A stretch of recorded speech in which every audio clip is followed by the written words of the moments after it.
Welcome to the Intercut Podcast, the weekly show going over the TV, movies, and entertainment that people can't cut away from. I am your co-host, Zachary Shevich, and joining me, he's being controlled by somebody on Netflix. It's Arturo Zurita. So much so that if you heard an echo there, Zach will yell at me later because that was me not putting in the headphones the way I was supposed to. Yeah. That's all I had. I got to use my Bandersnatch intro on you. We had all the best of lists. And then have we not talked about Bandersnatch? Yeah, we have not talked about Bandersnatch yet. Oh, we're trash then. Yeah, so I don't know if we're even going to talk about Bandersnatch, but no, I got it in the intro there. That's enough. There you go. That's all that matters. Speaking of decisions, whoever controlled me into buying almond-flavored hazelnut creamer messed up because this is disgusting. We literally had a whole debate whether it was going to be good or not because I'd gotten the wrong one, so I'm just going to stick to the dirty cherry Coke that I had. Never mind. So I got nothing. How you doing, Zach? I'm all right. Hey, how was your travel back from Sundance? The last one that everyone saw us in, we were doing the Sundance talk. With Amanda and with Alina. What's new with you? Not much. I'm back home. You clearly are not. Yeah, not yet. Yo, did I tell you this? I'm in Colorado and we're chilling. All of a sudden, 2 o'clock in the morning, I go, yo, Alina, you want to watch Aziz Ansari? He's going to be here Sunday. Wake up in the next morning and I realize I'm watching Aziz Ansari Sunday. So there's that. That's cool. That should be cool. I wish I would have seen him. He's been making news a little bit with his comeback thing. Has he started it? Yeah, I think he did some small shows in New York. I saw that Vulture wrote about it, how he's actually addressing some of the sexual misconduct stuff. So it'll be interesting. I'm curious to hear. I'm excited for him. Yeah, I've never been a big fan of his stand-up either.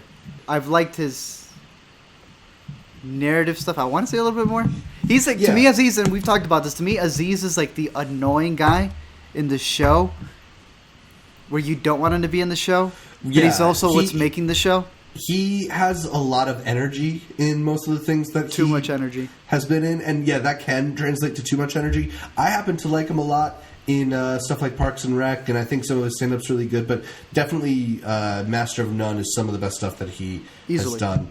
I'm curious to see how he is planning on moving forward, given all the stuff that's come up about him, I guess, or about, it related to him. I don't know what the right word to use is there.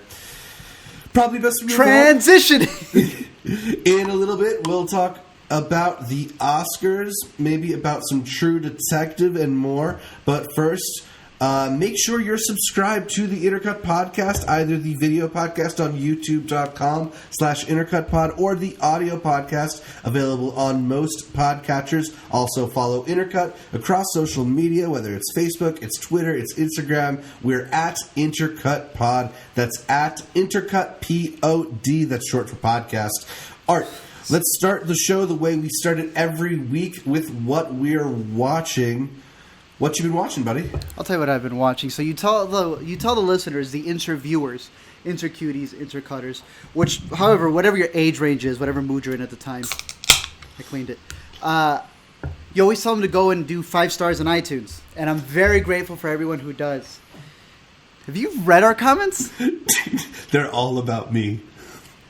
Well, that was what threw me for a loop. Have you read our most recent one? Uh-oh. No, yep. I don't know. See, I thought the consistency was on you, and then we get this latest one, and it was my sister who sent me the thing, and then she's like, "Have you heard about this?" So we got a comment. I don't even know how to see the comments. She just sent me a screen. How do I open up the comments on this bad boy? I think you got to go to like the iTunes store and search Intercut Pod. Oh, on the iTunes store. Am I keeping this in the podcast? You're keeping this in the podcast 100% because this is attributed to the podcast. This is what I've been watching. I've been looking up stuff about Intercut, and I see that at one point the culture swayed and you were the funny one. And something happened along the way where we had somebody, what are we called? Intercut Pod? Did you find it? Yeah. Read it out loud. Look, Zach or Chris. Wow. I love you, but can we have a once-a-week Arturo-only podcast? His voice is crisp and soothing. So let me get to this right here, all right?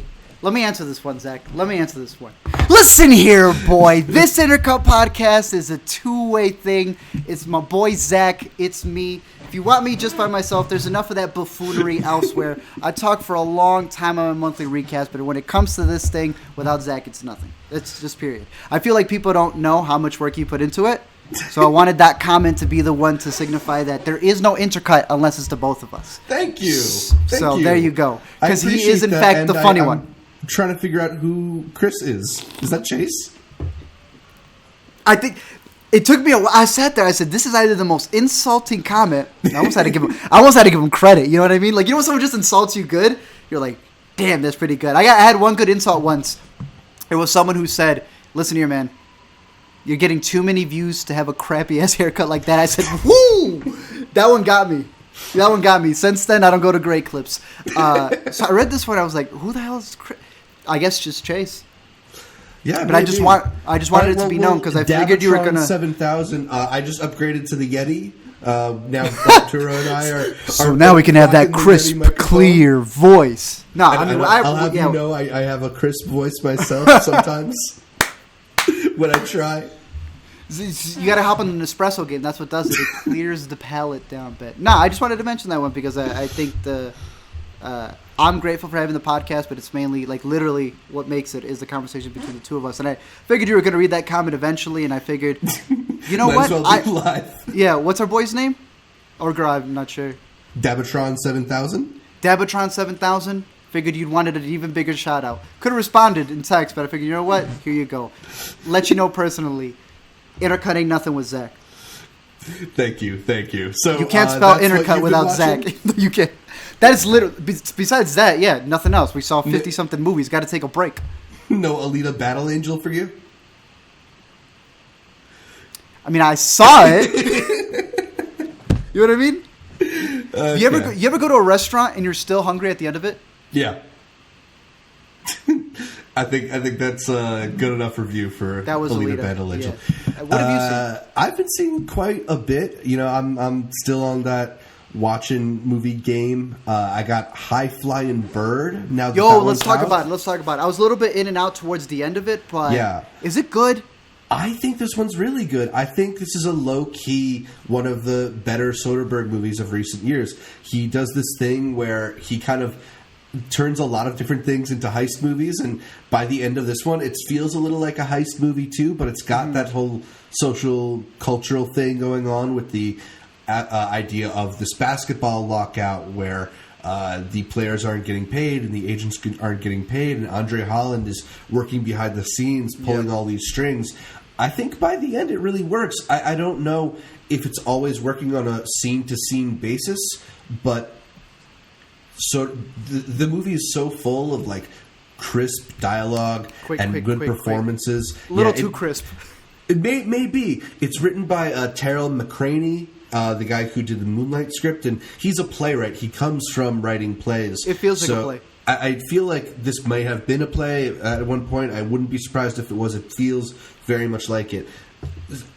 For me, those are positive notes. I can see how maybe somebody would feel like it's not cinematic or anything. I think there's a lot of really interesting bits in it, and I love also this is Soderbergh's second movie entirely shot on an iPhone. So let's talk about that, because I couldn't see half of Andre Holland's expressions. You didn't like the shots? I thought it was pretty beautifully shot. I mean, you know, it definitely, you can tell at points that it's an iPhone and not like a cinematic camera. You know what? I wish I would have not found that light. So then I could have looked like a Steven Soderbergh film, as I'm completely blacked out, but hey, but at least the background isn't. But what's the point of it? He's got the money, and you know as good as well as I do that the shots that are done very well in the movie, you can't tell me when I watch it going, damn, the adapter on the iPhone through the app, through the Technicolor. Here's what I believe is the idea of it, is that they're shooting some of this in the streets of New York. They're shooting some of this in crowded gyms. He's able to kind of like get an intimacy into these spaces and kind of maybe blend a little bit more it's hard to get like a realistic New York sidewalk shot because the minute you set up a film crew, everybody's going to stop and watch. Right. If it's an iPhone, maybe it's not. Right. And there's moments like that where it really does feel like he's part of the environment in a way that you don't necessarily see like in a lot of New York movies. Yeah. I don't know. And for me, it worked. For me, it was just there's the rat-a-tat pace to it. I love how it feels like he's pulling one over in the end. It worked. It built in a good way for me. That final scene was also pretty dope. What was the final scene? With Zazie and what's his name from American Vandal. Okay, I think I remember it. Here's my thing with it. Yeah. Because I don't want to spoil the ending. That's why I don't want to get specific. Yeah, there is one part that I do want to talk about because that was the part that like really like won the movie over for me. The ownership of the NBA. Yeah, that they're the express written consent like that. So I'll talk about that in a little bit. Black Magic Cinema Pocket cameras exist. I guess that's my thing with the iPhone thing. That there are I feel like it's an excuse. I can fit it in different places. Buddy, GoPros shoot better. That is Black Magic. One excuse for it, but I also do think there is an aspect to it that Soderbergh just kind of like making a statement, just kind of like I can do this on an iPhone. I think but is it a guy you can too? Even though I got Matt Damon and I got. Yeah, but the thing is, like, he's a guy who gets excited by these weird challenges. He's going to not do an episode of The Nick. He's going to do the entire season of The Nick. You know what I mean? Sure. But does that excuse him from having actual bad shots where you cannot see the actors' faces? The actor's face... This ain't The Godfather. Yeah, I mean, I guess I'm saying that I don't think it disqualifies it from being a good watch. No, I could see wanting a different approach to the movie. I'm just curious as to why he's doing it because I feel like he's still spending the same amount and I feel like he can get better shots for someone who's very as cinematic as he is. However, in terms of the movie, that legality thing where any shot of an NBA player just on Instagram is considered content from the NBA that you need the express written consent. Right. That's crazy. And what is the line between what's NBA content and what's a player's personal brand and personal image? And what happens when a player can't get a tattoo? Remember that? Yeah, because the LeBron James thing. The LeBron James thing and the what's his name? His partner, Mr. Shot the ball without the timeout. Whatever his name is. JR? Yeah, JR. He wanted the Supreme.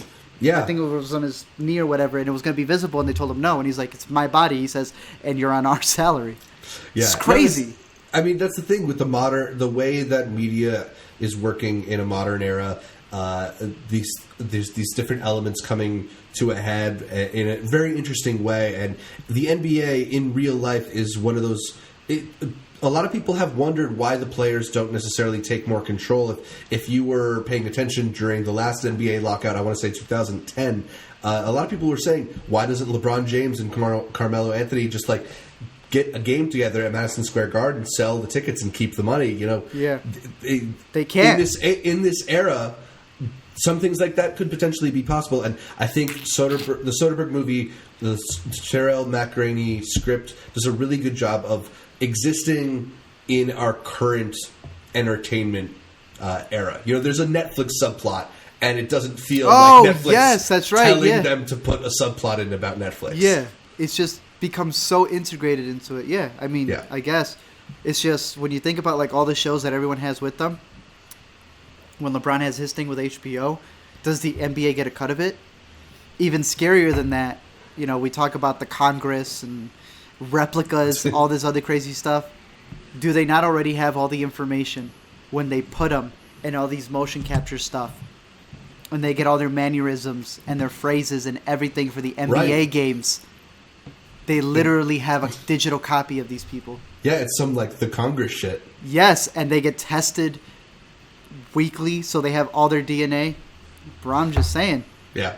No, definitely a interesting situation going into the modern age. With you go into management and you start talking about cloning. Right? Spin-off Intercut podcast. I've been watching a couple other things too. Have you seen any of True Detective so far this season? I kid you not. We were about to watch it, and then you said you got home. We're Yo. about to watch. So as soon as we get off of this podcast, I think there's 6 up already. Yes, 7 is going to be this Sunday. Final one. So it'll be up by the time that we. Sorry. Did the other ones end at 7? No, I believe they're 8. Is this one going to be 8 or? Yeah, this one's going to be 8. Oh, it is. Someone was telling me. HBO was telling me that it ends this next Sunday. I don't know, but I got to catch up on it. It's better than 2. But is it better than 1? 100% better than 2. But is it better than 1? We talked at one point pre-intercut about our disappointment with True Detective Season 2. And I might even go so far as to say that I'm enjoying it a little more than 1. I don't know if it will stick the landing and ultimately be better than 1. There's things about Season 1 that are certainly more interesting. And I think it ultimately comes down to like this, in that I think Mahershala Ali is giving the best performance that we've seen on True Detective so far. If you think that Matthew McConaughey was giving a better performance, maybe you won't feel the same way that I do. I feel like Matthew McConaughey was kind of doing almost like his own thing, whereas Mahershala is really embodying the different eras of this show. For those who haven't started the show yet, it takes place across 3 different timelines in 1980, 1990, and 2015, and Mahershala Ali is playing his same character through these different ages. And whoa. That's what Season 3's about? Yeah. So the way he's able to embody this character across time, even as an old man, it is really, really well done. And I just find him so mesmerizing, much more interesting as a character than Rust Cole was in the first season. Oh, you told me then. Yeah. Mahershala Ali, to me, is the definition of grace. Yeah. Like, we literally just did an edit with that where it's like, Mahershala Ali, adjective or definition. Now he's so good, man. Yeah. He's so good on this. And so this is literally... I had no idea it was McNairy. 3. Oh, Scoot McNairy's in it? Yeah, Scoot McNairy's in it. Yo, what was the last thing that man made, man? Batman v Superman was on the other day, and I see him coming in the wheelchair, and I remember how, like, his subplot was, like, so hyped up because he was walking around with the green screen socks and everything. What's my man made? Yeah, I feel like the last thing was Thank You, the America one. The one with Brad Pitt. Or Killing Them Softly. Oh, yeah, I loved him in that one, and I love him in *Halt and Catch Fire*, the AMC show. Oh, I haven't seen the show. But yeah, I think he's kind of waiting for a really good film role. This is a pretty solid one, though. I'd say the middle couple episodes, maybe episodes like 2, 3, 4, slow a little bit more than you want them to, but 5 and 6 have really picked up the plot, and I'm very, very excited for this week's episode. Shit. So that's about all for what we've been watching. Let us know what you've been watching in the comments down below on YouTube or by sending us an email at the address intercutpod@gmail.com. We're going to move on to Yay or Nay, where we break down the latest happenings in entertainment, starting with Christopher McQuarrie, who directed the last 2 Mission Impossible movies, will be backed to direct 2 more. Of the movies, which will film back-to-back, are scheduled to come out summer 2020 and summer 2021. Despite apparent interest from DC in recruiting McQuarrie to helm one of their superhero franchises, McQuarrie is instead going to return to the adventures of Ethan Hunt with Tom Cruise, and it should be noted that Tom Cruise is going to be turning 59 years old in the summer of 2021. So, Art, yay or nay, McQuarrie is making a good decision by taking on 2 more Mission Impossible movies rather than reaching out to some other franchise. Yes. And I'll tell you why. Please do. Please explain. 1, Fallout is incredible. So I want to see as many more collaborations with these 2 as possible. 2, does it say he's directing them? I believe he's saying he's directing both of them, yeah. Okay. I would love to see, with him overseeing it, what other directors he brings afterwards.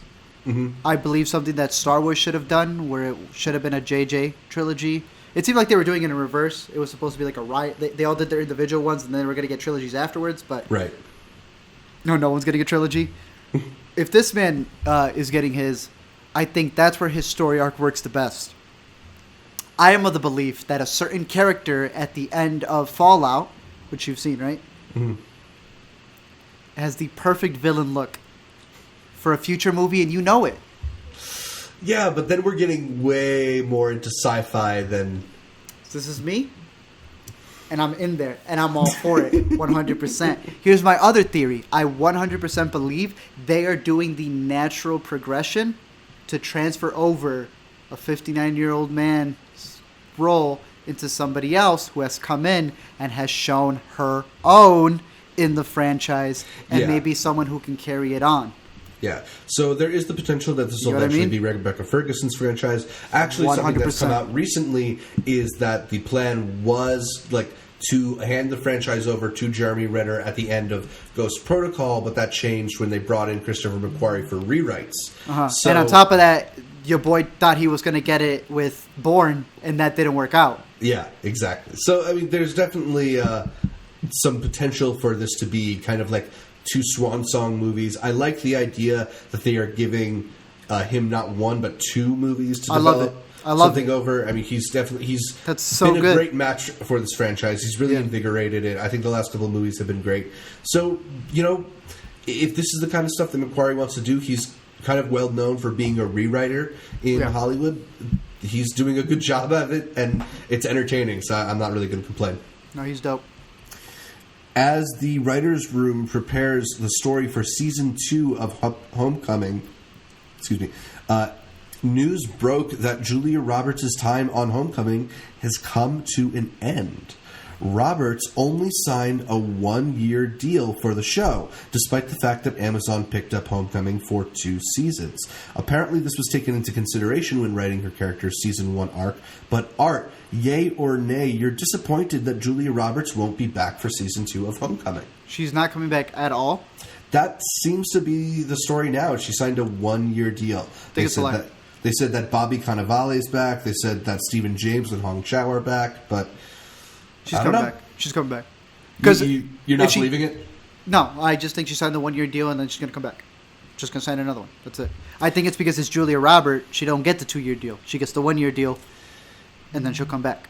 Yeah, I mean, it seems like they're preparing, at least from news statements, they're preparing for Season 2 without her. Yeah, sure. Marvel had a Civil War script, and they had the Civil War script when they got the rights to Spider-Man. Yeah. But she's coming back. If she does not come back, then it's a complete nay for me, because one of my favorite parts at the end that I want to see more of is literally that. Yeah. And I'm interested in seeing more of the different characters, but I kind of felt like she was a great central character, and I don't know. I'm a little bit skeptical about how the show would advance without her. No, 100%. The look of the show, and you know what I mean when I say look of the show, absolutely shifts with her. Yeah. It'll be interesting to see how this develops, too. Yeah. We talked on a previous Intercut about the possibility of a Breaking Bad sequel film following Aaron Paul's Jesse Pinkman character. The movie appears to be happening, but it will be made available to the public in what feels like a backwards way. Unlike the show, which debuted on AMC and whose streams found popularity on Netflix, the sequel film will debut on Netflix and then air at a later date on AMC. That's so dumb. Exact release dates and time gaps are still unknown, but Art, I feel like I know your answer, yay or nay. Is AMC wise to air the Jesse Pinkman movie even after it debuts on Netflix? What's the purpose? I mean, so I will say that they still air reruns of Breaking Bad. Maybe they're not like... maybe there are people who don't have Netflix who will finally catch up with it when it's on AMC. But why would you be seconds? But why would you be seconds? I don't know. It's a ratings game, so why would you do something that would push it away and give people less incentive to watch? Well, that should be the initial. My assumption is that Netflix is paying more. Whatever the situation is, Netflix has decided like they want first rights. Yeah. It's dumb, but okay. I guess, to me, this is just a sign that, like, cable really feels behind streaming, that they will just take whatever ratings they can get off of showing this rather than being the place that debuts it. It's kind of like when HBO picks up a movie or something, but in a different way. Mm-hmm. Or I don't know. It's just a strange development in the Netflix is interesting. Of streaming. Do you know one of the other ones? Isn't It Romantic that just came out this weekend? Did you know that's coming out on Netflix in 2 weeks? Is it actually? That's wild, huh? We're searching up logos for it, and it goes, a Netflix film. Netflix has international rights. This thing got released in America for Valentine's Day. In 2 weeks, it's pulling in Annihilation, where we got it in theaters here, and the rest of the world's getting it on Netflix in 2 weeks. Really? 28th, I want to say. Literally the last day of February. Yeah, look into it. I think it's interesting because that's yet again another scenario. I'm more surprised at the fact that it's not common knowledge. Annihilations was common knowledge. A lot of other movies have been common knowledge. This one hasn't been, so that's kind of interesting because in 2 weeks it will literally be out, which means it then leaks digitally as well, so then everybody has it. And I feel like Netflix has been very against the whole, the fear that everyone has of, oh no, in 2 weeks it can't go streaming. It's going to hurt the theatrical release. It must be 6 months. Netflix is like, I will release the same day. I don't know what analytics they have that makes sense, but yeah, I don't know. Netflix just taking up more room. Jason Reitman, son of legendary comedy director Ivan Reitman, has established himself through over a decade of film work in movies like Juno and Tully. But Jason appears set to enter the family business, taking over a new Ghostbusters movie and inheriting the franchise that his father Ivan helped launch. Not much is known about the new Ghostbusters, but the one thing we definitely do know is it will not be connected to the 2016 Paul Feig reboot with Kristen Wiig and Melissa McCarthy. Art, yay or nay, the world is ready for a new Ghostbusters. No, I don't care. I'm very vocal. Not very vocal. I don't really care. Just very indifferent. I don't care that. Yeah, when people got like really offended with when the remake was being made, and they're like, "No, the first is a masterpiece." I saw the first. Dude gets jacked up by a ghost. Like, I don't know how you can. Yeah, you can't be there on the front lines going like, "Don't mess with this masterpiece." My man got jacked off by a demon. No. Yeah. And then 16 came out, and I mean, I didn't care for it. However, it did catapult my man, who was using it as a tryout to show people he could be comedic, which eventually gave us Thor Ragnarok. So I'm happy for the movie existing. I find it interesting that this is yet again another franchise or series where they have 1, 2, and they're working on 3, even though Ghostbusters, the reboot, sequel, offshoot, is also called Ghostbusters. It's like Halloween with all these different ones. It's like the Teen Titans Go and Teen Titans being played at the same time. Their voice plays. I don't know what's going on. Yeah, I mean, I don't care if I suppose there was some hope that the new Ghostbusters with the female cast would launch a franchise. There's some apprehension over whether or not it would do well with a sequel, so why not just try it again? Yeah. This is the Spider-Man approach. Just let's dust it off and try a new one. If Amazing Spider-Man isn't good, let's bring in Homecoming. So you're saying that they're at home right now. The original was just going, damn it, I really thought we had one. Yeah. I mean, just like Garfield, and he was like, guess I'm not Spider-Man anymore. Yeah. I mean, I think they just hoped they had a hit, and they're going to try again until they get a hit. Which it didn't bomb, did it? No, and that's the thing. There are some people who think that the sequel would do okay money-wise. Just do it. I don't know. I guess it's just a way to avoid more controversy around it, too. No matter.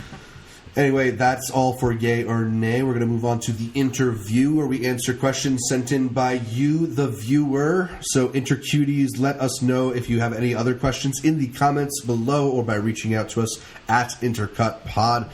First up, we have Chase writing in that he is finally catching up with Black Mirror. That's how long ago he sent this question in. So, what episode is your favorite of Black Mirror? I Anything like comes up. I forget what it's called. Everything Is You, or whatever. The one with the contacts. Yeah. The entire history of you. That one. I really like that one. I like the idea behind it of like having everything recorded and how some things can be forgotten, which I found really interesting. Very, what's it called? Michel Gondry-like. Yeah. That was my personal favorite. Yeah, I think the best Black Mirror episodes are the ones that feel kind of relatable, but have that like little bit of technology that makes it not quite touchable. I think that's a really great one. Be Right Back, the one with Haley Atwell and Donald Gleason, where he dies and she recreates him as why another. Why is she so gorgeous in that episode? Yeah, it's a problem.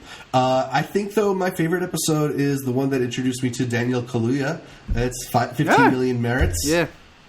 It's an amazing view of potential future society, and I just am completely floored watching that episode. It's an amazing vision. So, yeah. I think, for the most part, I enjoyed the show pre-Netflix a little more, but that's what I got into. Are good too. Netflix episodes are good. They're a little different, but they're not vastly different. It's still, for the most part, the same team. Yeah. More money with it, but... 233 Baller had what I thought was a really interesting question. If production companies had their own theater chains, which production companies' movies would you go to the most? So I think there's kind of like sort of two ways to think about this. Whereas, like, what is your favorite production company, and also, like, what's the production company that you end up seeing at the movies a lot? Mm-hmm. Like, I think if we're all being honest with ourselves, we'd end up at the Disney theater the most. You know, I was going to say that. I mean, between Marvel and between Star Wars and all that, you just end up seeing a lot of Disney movies. But if we're just talking about quality, like, I'd love to go to the Annapurna Theater. They did, what was it, Spring Breakers, Her... Phantom Thread. They work with a lot of really interesting filmmakers. They've also got a partnership with Plan B, through which they did Beale Street. They did Vice just this year. And, of course, you know, A24. You can't go wrong saying A24. I really like Blumhouse. I would argue Blumhouse is better than A24. You want to argue that right now? A24 also has its duds. That's true. Blumhouse also has its Oscar winners. Whiplash, Get Out. I'm just saying. I'm not anti Blumhouse. I think. Did you see Blumhouse's there's a lot tweet? of stuff I don't want to see at the Blumhouse theater. Oh, 100% easily. But did you hear Blumhouse's tweet? Which one? About the critics?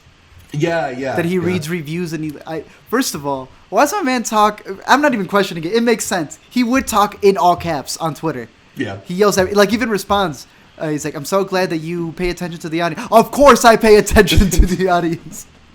I love you all with all my heart. I think it's very interesting because a lot of people pretend or, like, straight up, go ooey ball. Whatever his name is, wants to just box the critics. Xavier Dolan does the same thing. He critiques critics back. But I think that's interesting to not shut down critics completely, but, like, saying, like, he does strive to make the best possible movie. And it got me thinking, what if, like, Blumhouse movies are bad because he gave them too much creative control? You know what I'm saying? I mean, I think that's kind of the thing, is he's not necessarily going for, like, a high hit rate. He's just going for a lot of at-bats, you know? Yeah. If you just 100%, he does do that. a million times, that. You're going to hit some of them out of the park. But the ones where he allows the movie to be the filmmaker's vision... Yeah, he's getting so many where he allowed him to do that. The problem was the filmmaker. But when he gets the right filmmaker, Chazelle, Peele, he gets a masterpiece. So, and I'm sure you would agree with me with this, when it comes to a movie being bad, would you rather it be because the person wasn't that good, but at least he did his vision, or because the production company came in and meddled in? Right, exactly. I'd rather it be like the director's vision and just not a complete vision. So I'm glad that you agree with me that Blumhouse is a better studio than A24. Bro, the theater already has a name. The Blumhouse. True. Everything's steamed. There's enough stuff going on. And you know it's going to make money. The Blumhouse already sounds like an Alamo Draft House. Yeah. Like, that's what it's going to be. It could be a pretty cool, like, scary Alamo Draft House. Yeah, I was trying to do a thing with Sony. I was going to say Sony, because Sony also has, like, its Sony Pictures side that got searching and a bunch of other things. They have a lot of subsidiaries. Plus, every Marvel film with Spider-Man in it is technically a Sony production, so... But Sony Pictures Classics is a lot of the Oscar movies. That too, so... Yeah. Kai asks us, do we think Westworld will have another season even though the forest fires burnt down the set? That's wild. So I've got a spoiler answer and a non-spoiler answer, so I'll give people a chance to... I'm not going to spoil much, I guess. But my spoiler-free response first would be that HBO has way too much money invested in Westworld to cancel the show because they lost one of the sets. Yeah. If they need to rebuild it, they will. But my spoiler response is they don't need it. Think they need that set anymore? Yeah. I don't know if we're going to go back there anyway, even if it was still constructed. Lastly, Cheyenne wants to know our top 3 Paul Thomas Anderson films. I'll go first. For me, 3, Pompeii, 2, Death Race, and You're an then idiot. 1, Resident Evil. You're a buffoon. You don't get to overuse your Twitter handle. Idiot. It's Phantom Thread. Phantom Thread is easily my number 1 from his. Yeah, I'll go with Magnolia. There Will Be Blood and Punch Drunk Love. Oh, damn. Yeah, Magnolia had always been my favorite, even with the wacky frog thing. Yeah. Phantom Thread clearly took it over. I don't know what my third one would be. Maybe I'll say Punch Drunk Love just because I know how much you like it. So thanks.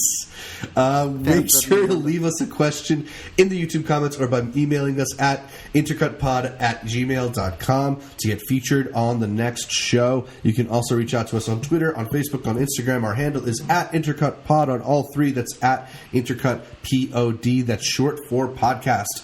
Be an intercutie and send us your movie, TV, and entertainment questions. But for now, let's move on to topic of the week. This week's topic with the upcoming Oscars telecast. We are finally going to talk about the Oscar nominations and some of our thoughts heading into the Oscars show. This has been a very eventful week, to say the least, in terms of the Oscars broadcast. Going from, we're going to show only 2 of the original song nominees, so we're going to show 5 of them. We're going to cut out 4 awards. Actually, we're showing all 24 awards. So I don't know what's happening. This is still a show without a host, without like a clear time frame or anything like that. Bro, Brett Favre was at home going, "What are y'all doing? Make up your mind." It's a big mess so far. It feels like I'm now more curious than ever to tune in, because it does not feel like they know what they're doing. John Bailey's first term as Academy President is not really going so well. Let's back it up a little bit, though. Talk about some of the nominations, since we haven't had a chance to. Roma and The Favorite led the pack with 10 nominations each, followed by Vice's 8 nominations, followed by Star is Born's 7. One of the big surprises of the events was that Star is Born's Bradley Cooper was not able to secure the Best Director nomination for his directorial debut. Sorry? Also lost to Bo. Yeah, also ended up losing to Bo at the Directors Guild Awards for Best First Feature. Then Green Book's Peter Farrelly also failed to secure the Best Director nomination, despite being in the Directors Guild nominees. Beyond that, one-time Oscar contenders like Beautiful Boy, Boy Erased, Destroyer, 8th Grade, The Old Man and the Gun, Widows, Burning, 3 Identical Strangers, and Won't You Be My Neighbor all failed to pick up any Oscar nominations. Those last 3 surprised me. Art, what were your shocking snubs of the Oscar nominations? Those last 3, I was really surprised. Won't You Be My Neighbor, 3 Identical Strangers, specifically because I've been seeing some other film festivals where there's The Twinning Connection. Have you seen this? No. And they pitch it as a great companion piece through... And again, I don't know anyone who's worked on that documentary, so in case I don't know anything, could be great. No could shots. Be great. No shots. Could be great. Could be the other untitled Jonathan Amazing documentary thing. That could also be happening there. Because they say it's like, it could be paired with the, big film that is 3 Identical Strangers, or just its own thing. Won't You Be My Neighbor? Yeah. That said though, did you see Free Solo? Yo, I saw that you saw Free Solo. Did you not see Free Solo? No, I'm seeing it this weekend. It is 100% top 15 of last year. I actually think it might have broken my top 10. That was the one movie that's the movie that got me. That's the one where it's like, damn, that's the one that got away. All right. It surprised me so much. It's way more. This dude climbing rocks? Okay. Bro, yeah, right. Edge of my seat. I mean, so we've got that as a nominee. We've got My Name Gap as a nominee. So it was kind of a strong year for documentary. What surprised you? I don't think the Black Panther one surprised us most. No, I mean, that seemed inevitable by the Bohemian point of the surprised you? Sorry? Bohemian? I mean, I guess not, because it's Best it had Picture, already won dude. the Globe, and it already... Rami won at the SAG Awards and stuff like that. Like, there's just all this love for it.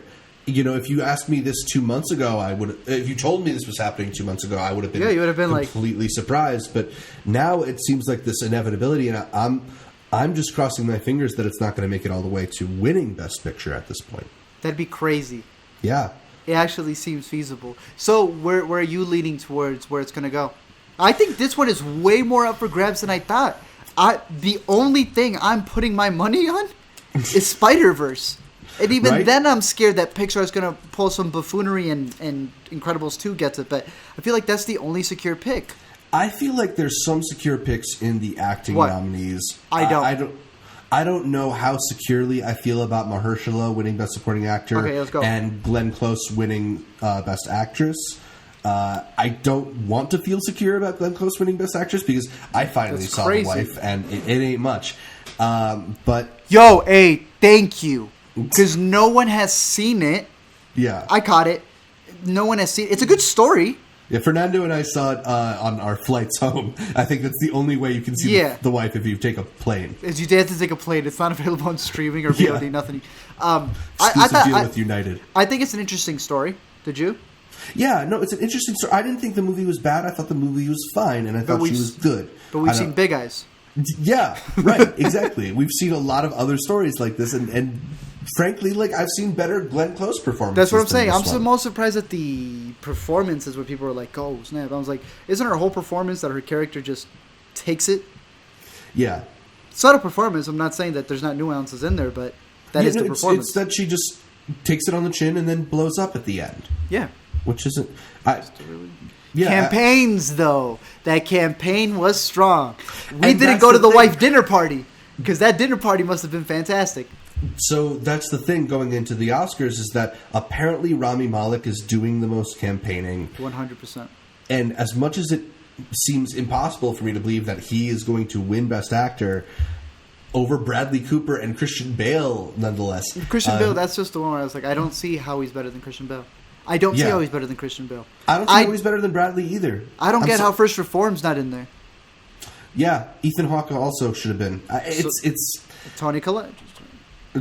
yeah. I mean, a lot of times some of those smaller movies get snubbed, but even Actresses. the ones that are in there, I'm still hoping that Bohemian Rhapsody doesn't take the awards from them. Yo, You asked Bohemian's me going to what have I to think- take something. You asked me what I think is going to win overall, though. I think that there are two main possibilities. Green Book?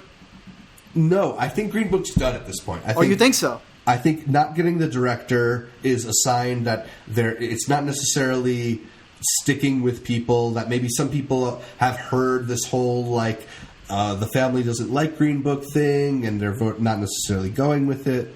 You've seen it? Yes. What did you think, Zach? I thought the movie was like, Unbelievable, fine. Zach. So you're not totally against it as others are, I mean, but you're not all for it. I'm definitely not all for it. Do you think it's as? Are you on the narrative that it's as bad as Crash? No, I'm not. That's when saying people it's start a like, crime what are y'all talking against about? humanity or anything like that. I think ultimately, when it comes to the Green Book controversy, and to like sum it up really quickly for anybody who doesn't know, it's the idea that the family of Dr. Shirley, the Yep. person that Mahershala Ali is playing, basically disagrees with how his character is portrayed and says it's not true. A lot of what's in the movie. I think ultimately that a lot of like stories in general are subjective, and I think this is very clearly from the perspective of Viggo Mortensen's character, who Yeah. also is admittedly His a kid. liar. Yeah. So And his I'm kid just- wrote it. Yeah, I guess I'm just not taking it to be quite the truth. And I'm a little more. There's some weird cliches in the movie. There's some weird like class stuff. The stuff I'm not as big a fan of, like the fried chicken stuff as everybody.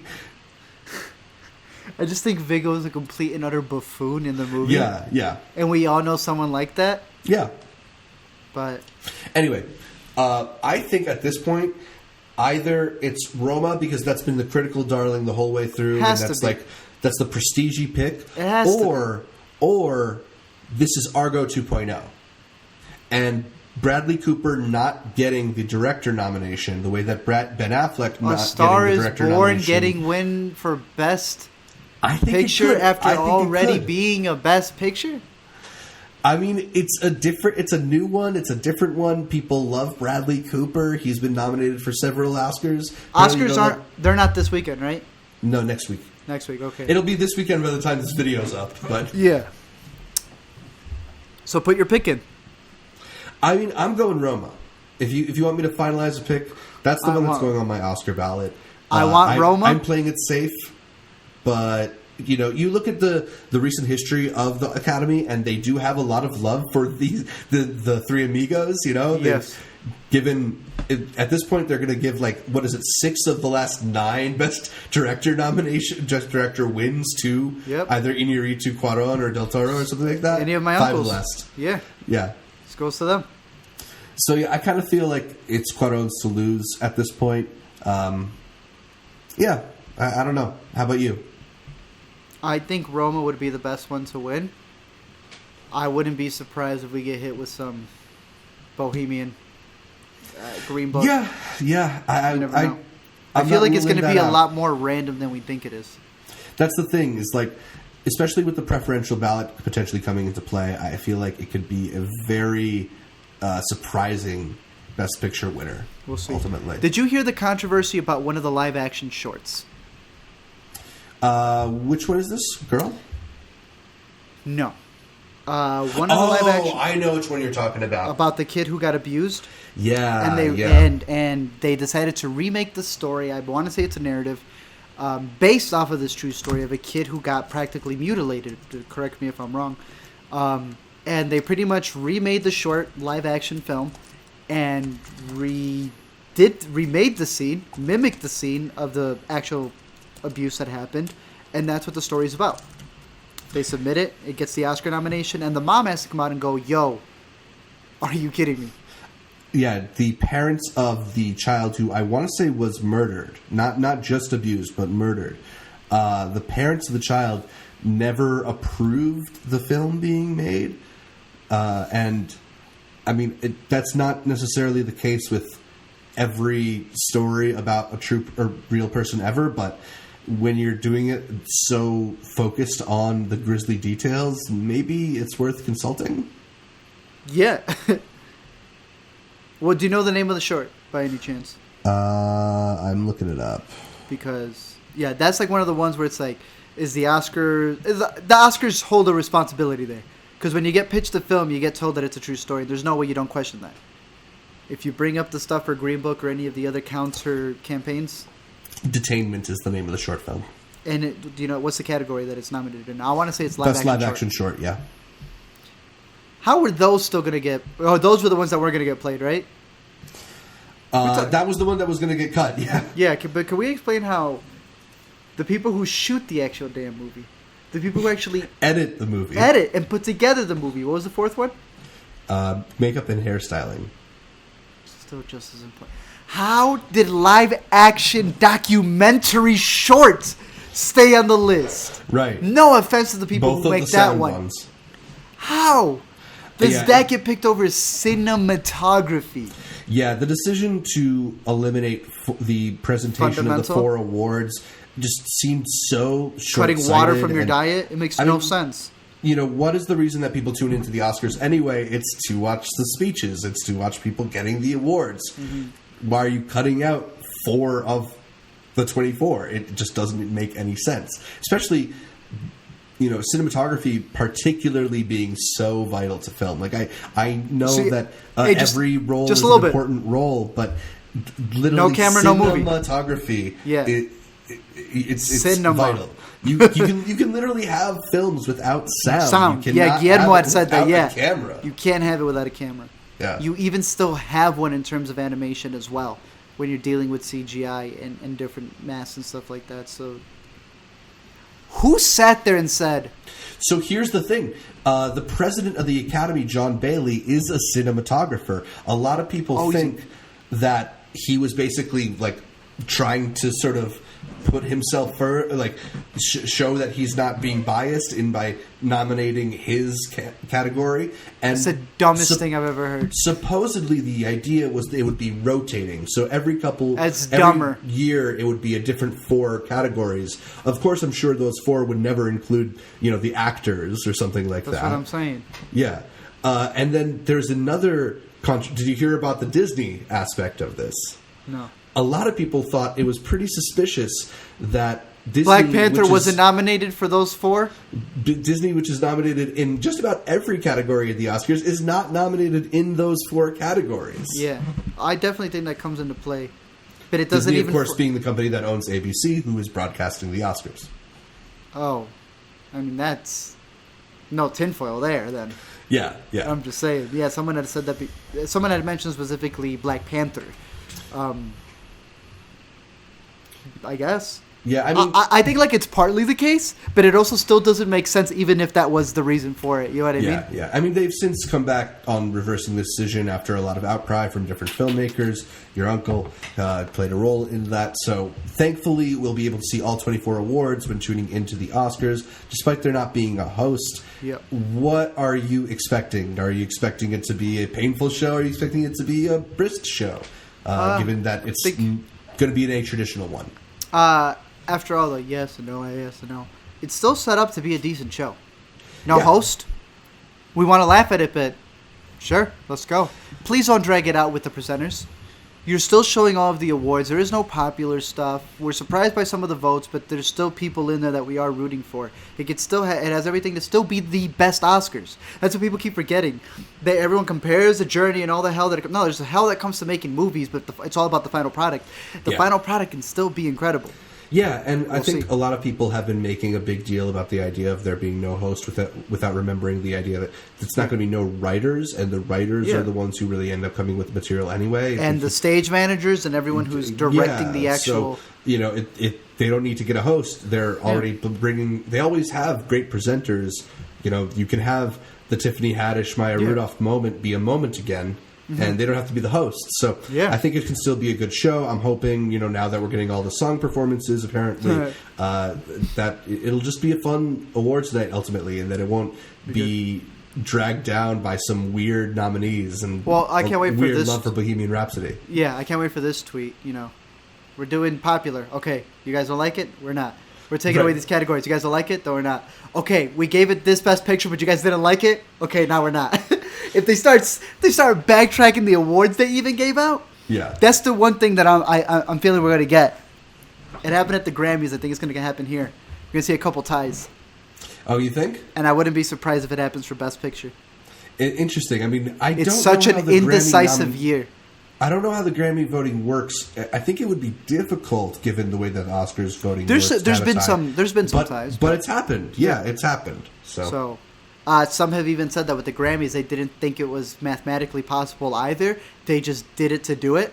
Yeah. So if this Oscars tends to be one of those, we're going to give a little bit to everyone type of awards, then I feel that there may, in fact, be a tie somewhere. Are there any nominees that you're particularly rooting for? Ones that you would like to see win? Free ones Solo. That you'd be happy to see win? Free Solo. Free Solo, that's it. I got the same thing for Minding the Gap. I love Minding the Gap. My boy Bing. Oh! So we got a little bit of showdown going. I will say this, and I think you liked it on Twitter. Yeah. The director in Times Square. The Times Square thing, that was pretty great. That's kind of sick, man. I'm not going to lie, And that dude, he's not... Because it's his movie. It's his movie. Yeah, and really... It's about him. To see that at the Oscars, that's dope. So I'm really happy for Bing, even if he doesn't end up winning Best Director. He's already won. Best Documentary. Yeah, he's already won by going on this journey. That's crazy. When it comes to the other categories, I mean, I don't think it's going to happen, but I still am hoping for Lady Gaga or maybe even Olivia Colman to sneak out Best Actress. I like both of those performances a lot. And Best Actor, I mean, I really liked Bradley Cooper. I like Christian Bale a lot too. I just don't want it to be Rami Malek. Okay. Yeah. I'm not against him winning it. I don't think it's his to win. But the one that I am curious, the biggest upset I would actually enjoy the most is seeing... I'd like to thank you all for this award, Best Supporting Actor. Thank you very much. Appreciate it. Good night. That'd be the best one.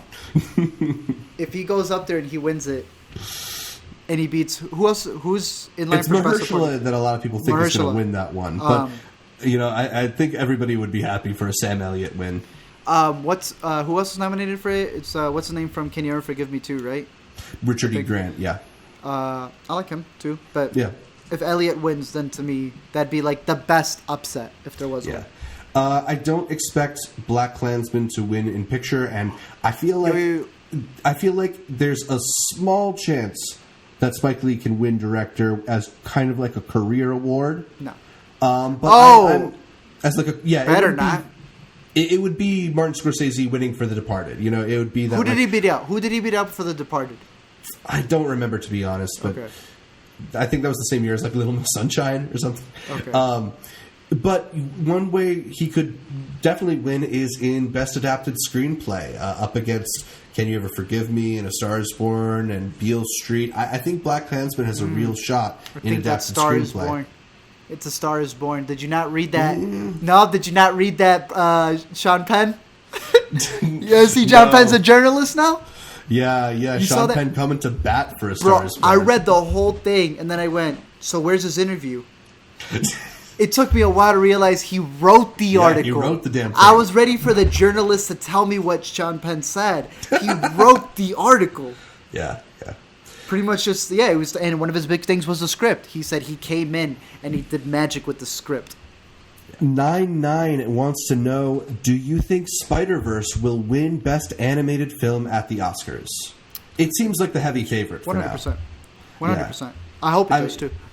I would say that, maybe the Disney Pixar arm is too strong, but Disney's lost some of these in the past. Like, there's some Pixar movies that I thought were shoo-ins, and they ended up losing to, fucking Happy Feet or something. Incredibles got the roller coaster. Y'all good. Y'all good. Valentine asks us, what do we think about Lynn Ramsey, you were never really here, not getting a more than deserved Oscar nomination? Valentine's question touches on one of the main bits of criticism to come from the Oscar nominations, that none of the Best Director slots went to women. Art, any thoughts on the lack of female filmmakers represented at the Oscars? She deserved it.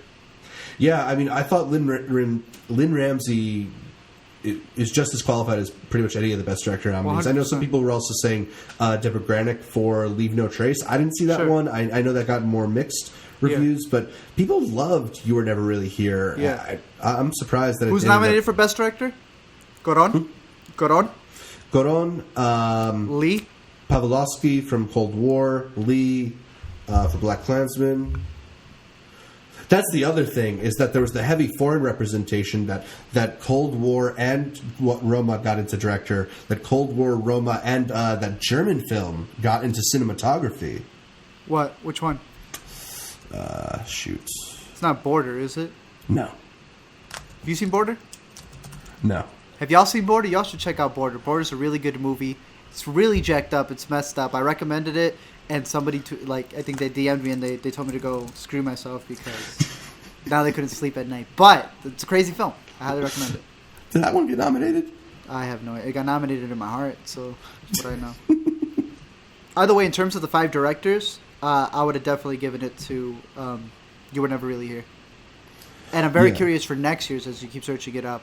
I definitely think Kent for next year. Oh, yeah. She's going to be heavy for... A lot of the Sundance ones that we saw, it's literally all dependent on how they run a campaign. That's what kind of sucks about it. It is all dependent on how they run a campaign.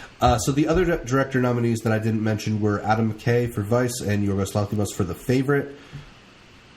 It's tough. Like, I could see Lynn Ramsey getting in ahead of Spike, ahead of Adam, ahead of Pavel. Easily. Yeah. Where's Suspiria? He would have been the female representation. Remember, he made the movie for women. That's why he stole from female artists. Exactly. And then cinematography, the third foreign movie, aside from Cold War and Robo, was Never Look Away. Huh. Yeah, I looked it up on Oscar morning because I had no idea that was going to be in such contention. But good campaign.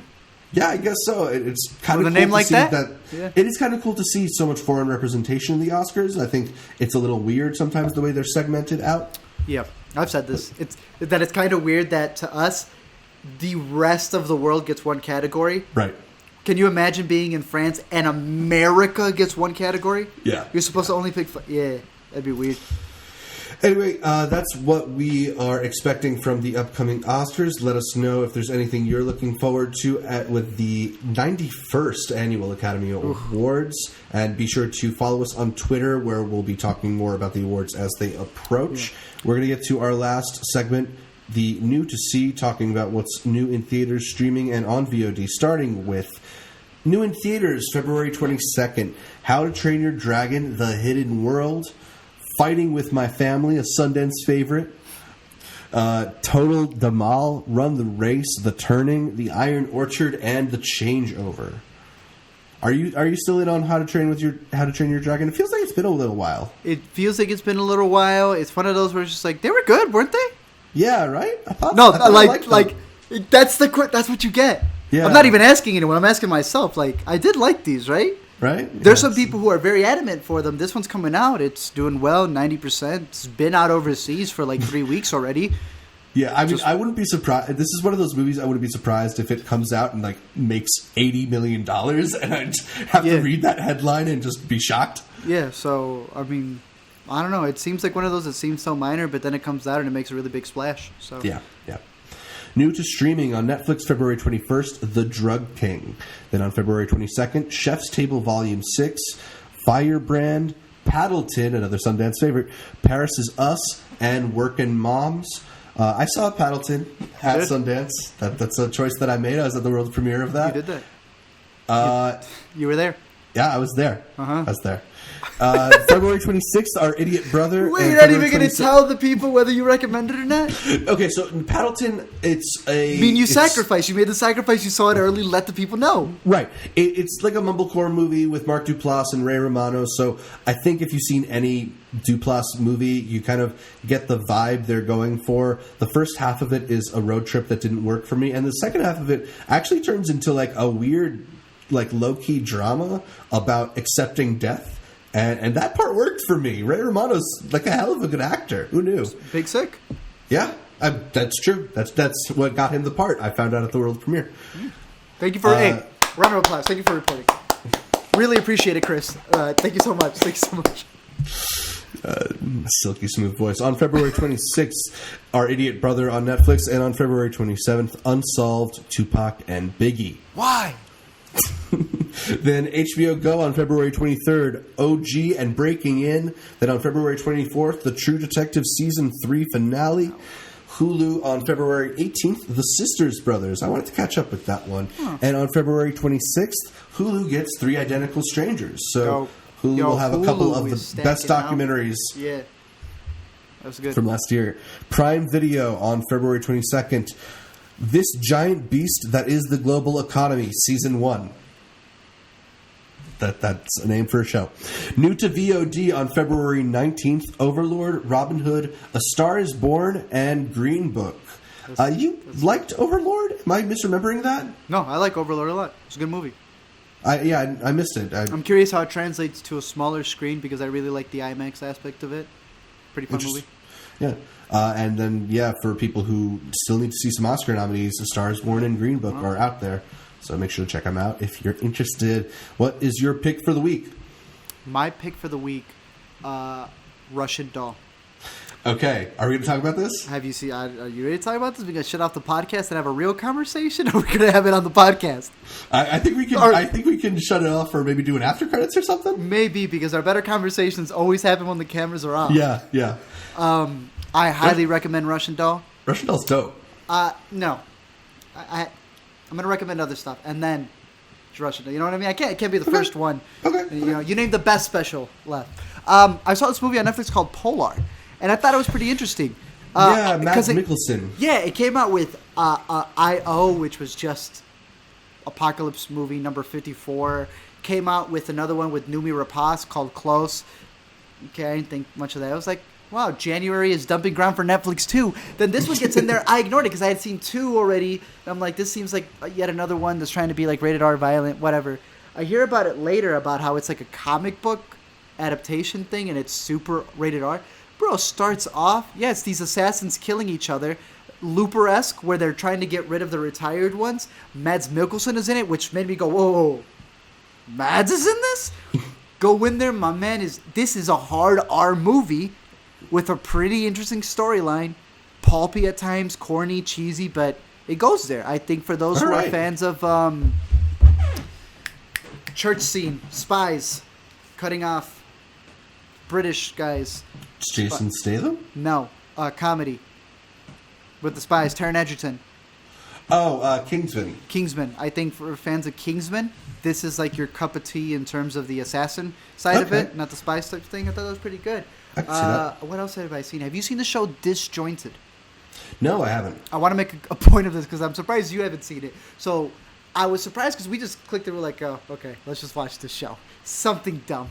Yeah. With the Airbnb that we're staying at, it was already playing. And this thing it's corny. It's a corny sitcom. But one thing blew me away. Now, there's this whole like backstory to it where people, there's like the cannabis community is against the show. That surprised me. They're like against it because I had no idea. Jack Herrera is an actual dude that the strain is named after. Yeah. I had no idea. So it turns out that in the show they do a Jack Aaron, and that like offended a lot of people because the tribute they were paying, they may have said a little too many adultery jokes, and I guess that's one of the reasons they got canceled for season 3. But I'll tell you this. You need to watch it for a couple of reasons. But it's on the can, though. Okay. That's how these episodes I'm done with feel. Atlanta stuff. That's how the entire episode feels. So the whole thing takes place at this dispensary where she's trying to make sales and to get along with the characters there. But the episode will just cut, and it'll be a lawyer telling you, your pizza hasn't arrived yet. You know you could sue for that, right? And you're looking and going, my pizza hasn't arrived yet. It'll randomly just cut to B-roll of 2 guys eating potato chips staring at the TV. It'll randomly cut to... All right, so it's you get what I'm saying? catered to a specific audience. Yes, but it's like the story's going on, but in between they'll do episodes. What was Little the episode bits of Atlanta? and where it feels like that episode of Atlanta. Yeah, like sketches that kind of fall in between the cracks. No, because the whole thing is it's a web series kind of that they do for the thing where they do Strain of the Day. So technically, it's iCarly meets Weeds. All right. I think you're really interested in it, but my biggest selling point to it is there's a super serious storyline about PTSD that caught me so off guard because it's the guy who's the security, and someone will tell him something, and he'll look at the security monitor, and the security monitor will then turn into cartoons of what led him to sign up for the army and how in the army he got PTSD. I don't know how to explain it, but I need you to see the episode because it'll just dive into depression while someone's in the middle of a conversation. It's Slumdog Millionaires into a flashback so nonchalantly, and you're going, whoa, what? How did we get this deep? I'm very curious to know your thoughts. Very curious to know your thoughts. It's not a great show, but it does some things that I think are like, this is really too good to be in this show. Dope. I'm just going to say this about Russian Doll. You saw it? Yes. All of it? Yes. Started off good. People were saying it was great. It gets great. Yeah. This is all I'm going to say, and then you can say whatever you want about it. Because I've talked for a bit of it. I think it was episode 6 or 7. I got an emotion that I haven't felt since watching Lost. Now, to me, that is as big as me saying that the ending of a movie feels like Whiplash. And I've only used that once, and it was for a recent Sundance movie, and I said, a quarter of the Whiplash end. And it delivered, because that was a movie that became your number one. Yeah. When I say that this TV show made me feel like stuff that I haven't Lost, that is a very serious thing, because I have a bias for Lost, and I also truly can defend logically Lost, like, to the fullest. Yeah, I don't know if that is episode 6 or episode 7, because both of those episodes end with a pretty huge thing. And I was freaking out. Yeah. Caught me so off guard. I think, saying that it starts off good and gets great is the perfect way to talk about it, because it really does start off interesting, kind of bizarre. Like, I think for the first 2 episodes, I'm a little like, what's the show? Like, what, you're not used to a character because she's such a different character. She's kind of a different character. The linear progression of the show is kind of not really, doesn't build in the way that you'd expect from a normal half-hour show. I think it's episode 3 that really feels like it's bringing stuff together. By the end of episode 3, I was hooked all the way. But when you get to episode 7, I could not turn it off. It goes to another level, and I was blown away by those last couple of episodes. And it's like something that you think you should have seen coming, and then it happens. You're like, that was incredible. Yeah. It's a little like it's a weird show in that it's a little mind bendy, but it's kind of funny, and it's also like a character thing where and everything's flipped. Yeah. I mean, I think it's a really smart show. I don't know exactly if there's anything I can really compare it to, but I love Leslie Headland. She's the same person who did Sleeping with Other People a couple of years ago. Okay. So I think she's a really talented filmmaker, and I think the show. The actress. Sorry? The actress. Natasha Lyonne. Alina knows her from Orange is the New Black. Yeah, she's amazing on this show. She's incredible. Like, she's such... To me, she's... See if you agree with me. There's Joe Pesci-esque. Yeah. Right? There's a Joe Pesci-esque to her. She's like a wise guy. It's weird. She is a literal wise... And the whole thing is flipped. I had read some think pieces, but it was specifically, I want to say, episode 4, where she has the one-on-one with the ex... And he's clearly playing the girl in the scenario that we're used to. And the whole thing was flipped where she was like, okay, how about this? I will love you for forever. Do you feel happy now? You are such a jerk. Yeah. And he's packing his stuff to go. I was like, okay. It was smooth. She's extremely watchable. It's hard to not pay attention to her. She's just a extremely charismatic presence. And she makes a lot of choices that I don't think you'd expect, you know? Bro, there were some things that she did, I'm like, she's a genius. Yeah. She's a damn genius. Yeah. There was one part what's become probably one of my favorite clips of the year so far, and this is big after coming off of Sundance, too. The scene where she's trying to get into the house, and the neighbor to the guy locks her out and flicks her off, and she goes, do I know you? Like, what is this? That bit makes me laugh so hard, because... Yeah. Are you ever in that scenario where someone's just acting weird and you're like, what did I do? Do I know you? Bro, at Sundance. There's a lot of small bits like that. Yeah, I'm like checking out. The guy before me gets all of his stuff. He's done. He's set. I'm checking out. And the guy's still there just standing. And I'm like, that is the exact line that I wish I... Do I know you? What is this? What are we doing here? Go. Yeah. No, she makes it so... I am fully recommending Russian Doll as well. Mm-hmm. That is a very easy show to binge. And then I'll recommend A Star is Born as well. If you have somehow gone this long without seeing A Star is Born, see it before the Oscars. It's a really great movie. Free Solo, for those of you who can still see it in theaters. I know it's maybe not going to be in IMAX. It needs to be in IMAX. I wish my screen was bigger.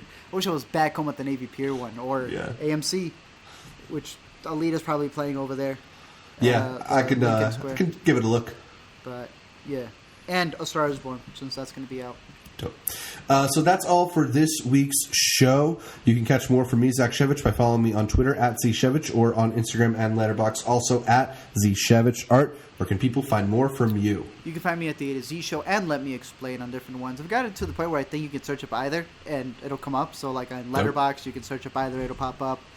Same thing with the channels, the A to Z Show, Let Me Explain, all that good stuff. And of course, you can see me here every week on the Intercut Pod. You can listen to every episode of the Intercut Podcast on iTunes, SoundCloud, or your favorite podcatcher. I like Overcast. And then make sure you're subscribed not just to the audio podcast, but to the video feed on our YouTube channel, youtube.com/IntercutPod, where you can watch our bright, smiling faces as we break down the latest in entertainment for you. Find new episodes of Intercut every Thursday. Please leave us a comment, like the video, consider heading over to iTunes and leaving us a 5-star review. You also don't have to pit us against each other. We're friends. It's cool. That's what they don't get. That's what they don't get. They don't know how long we've known each other. Like, we've known each other. It's Team Zach and Team Art. Yo, we've known each other. Oh, you haven't seen Isn't It Romantic? They have that whole bit where it says, the two co-workers don't need to fight with each other.